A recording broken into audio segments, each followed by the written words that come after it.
Happy New Year. Welcome back, loaders. Third webinar, third time's a charm. It's a January webinar. I'm your host, Chad. This is my co-host, Emma. We've got special guests joining today. Really excited to share. Greg's going to join, CEO and founder of LoadUp, as well as Farwa and Megan from the Loader Dev team. We're going to cover 2024, a year in review, pivot to 2025, a look ahead, and then wrap it up with the Q&A session like always. But we've got two quick reminders for you all. Yes, first reminder, the Christmas tree promotion ends on January 15th.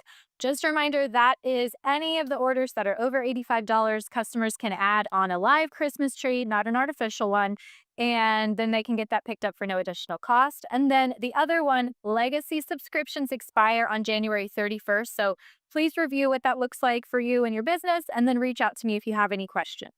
Great. Let's get into our one big topic. So 2024, a year in review. So let's take a look at the numbers. Yeah, so bookings increased. So booking volume surged by 20% in the typically slower, colder winter months. So definitely looking at increasing those strong earning opportunities, setting the stage for spring of 2025. And average payouts increased as well. So they grew nearly 10% in the year's second half. That's going to really help offset the fuel and labor costs, especially if you bundle those bookings. Lastly, the large order volume increased as well. So large orders, we define those as anything over $500. Those grew by 30% from last year. So to manage this demand, definitely consider increasing, getting large, a box truck, trailer, tools, that kind of thing. Absolutely. And enabled loaders on the platform need to be on the lookout for a form. The form's going to ask you if you have a large box truck, trailer, or a fleet of vehicles. If you checkmark yes to any of those, you will be required to submit a picture as well on the form. But this is looking to trying to get the right loaders with the right capabilities matched to these large orders. We're excited to share that. So be on the lookout for that form. So another piece for 2024, a year in review, is we want to talk about the program that had the most significant change. Yeah, so veteran loaders will remember the Connect program. So by the end of Q1 of last year, 2024, we had successfully phased out the Connect program. It didn't really leverage our upfront payment model. It relied really heavily on customers to follow through with financial commitment. So had to shift back to upfront payments, saw an improved reliability with our bookings. And then the revamped subscription now offers earlier access through those priority time windows. Emma's spearheading this program, significant growth on it in December. We're really excited to see how this continues to grow in 2025. Please reach out to Emma if you have any questions. That's loadersuccess@goloadup.com. Now we're going to do 2024, a year in review, but who are the top loaders? For more on that, I want you guys to join the Facebook group. I'm going to post in the Facebook group, The Top Loaders. Please request to join if you're not already in there. I'm the admin. I can let you in. Top loaders, some of what we think when we talk about top loaders, that's loaders that complete the most orders on average per week and have significant high internal feedback scores. Excited to share that again in the Facebook group. So 2025, the much more fun topic here, it's a look into the future. And for that, we're going to bring on Greg Workman, CEO and founder of LoadUp.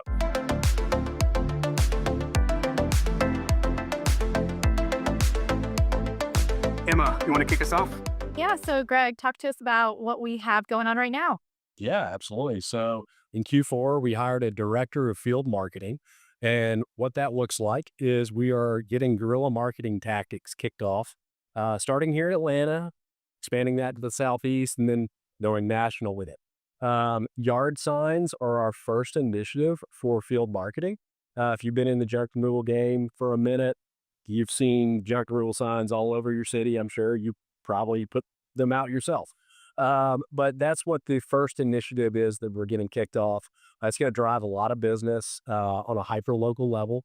We're going to strategically target certain areas and zip codes that we know drive a lot of business in the junk removal space. So that is something that's coming down the pipe and going to continue to grow. It doesn't stop with just yard signs. We're going to do other guerrilla marketing tactics, but this is the first one. Yes, absolutely. So be on the lookout. We have 5,000 signs. They're jammed into our office. We're really excited to get those out into the field. So let's take a look at what's coming soon, Q1.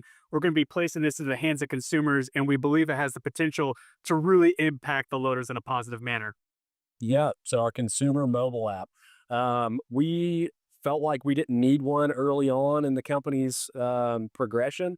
Now we've gotten to a size and scale where we feel like this is a really valuable tool that we need to get in the consumer's hands, not just for the consumer experience, but also for the loader experience. It's really a building block for a lot of things. So one of those things would be better communication. Um, it won't be in the first version of the mobile app, but the idea is to have two-way communication facilitated through the loader app as well as the consumer app, thus not needing us quite as much. And we'll still have the same channels of text and calling. But that's one of those things that's going to come with consumer mobile app. And another one, and I believe this is true, so correct me if I'm wrong, but I know a really big pain point loaders is you guys get on site, the customer wants to modify the order. Customer's now calling customer service, loader and customer now waiting for you load up to get back. So is it building block going to help solve for the consumer able to modify their order? Yeah, absolutely. Yeah, so that's been a hot topic for a while. We feel like a mobile app is the best mechanism for this because guess we're going to have it in their hand. They're going to be able to modify the order using the consumer mobile app. So yeah, it's a big feature. Yeah, another big feature just to mention, repeat business. So as soon as somebody downloads an app, they are more likely to become a repeat customer. So overall business is going to increase as this consumer mobile app is rolled out. That's huge. Yeah. So also for 2025, with the consumer booking process, what do we have planned for that? Yeah, absolutely. So this is a big one. We haven't touched our consumer facing booking system since 2017. That was the last time that it was truly edited. It was really optimized for onesie twosie items like couches and mattresses. That's just where we were at the time. And now we're doing full blown junk removal and the system isn't optimized. So we are in the process of revamping our booking system, and AI is going to be a huge component. Overall accuracy of orders, the pricing of the orders, and just general details that we need to get the job done are all going to be captured in this new booking experience. So that's 2025, a look into the future. Straight from Greg, really a big positive impact for loaders. We're really excited for the year ahead. Now let's pivot to the win together model. That's wow the customer, integrity in action, and need is mutual. Greg, you approached me earlier in December, wanting to push that model out. Can you speak to this now, from your own perspective? Yeah, absolutely. So we operate off core values. We have for a long time at LoadUp. And that's really been internal here in the office and not really extended out through a field. We feel like we're at a stage of the company where we have a lot of loader growth and we needed to extend some of these core values out into the field. While the customer, the first one there, this is all about a great customer experience. That's why we do what we do. If we're not providing a great customer experience, we're not going to get follow-on bookings. Word of mouth is huge from a marketing perspective, and it's all about wowing the customer. That's our goal here in the office, but it also has to be the goal out in the field. And what that can look like is going above and beyond for the customer with really small things. If a customer asks you, can you take my pillow with this mattress? Just take the pillow. It's a small item, right? That's a little thing that could go a long way with the customer as far as wowing and creating that experience that every customer wants. Yes, we definitely see those positive reviews. I know you have a good pulse on the reviews as well. So we see when loaders go the extra mile to wow the customer. Let's go to integrity in action. Yeah, integrity, it's been a core value of LoadUp for years. It's really at the core of what we do as a business. If we're not operating with integrity, this is just a house of cards. And that's really been focused on in the office. And we haven't really preached that out in the field. I think in some ways we probably have, but we've never stated it. So integrity, we have to operate with integrity both here in the office as well as out in the field. And that ties in with wowing the customer as well. It looks like telling the truth. If you are going outside of your capabilities and it, well, let us know. Don't just try to do it and fail because we're not going to wow the customer. No, that's absolutely true. And it is as easy as that, guys.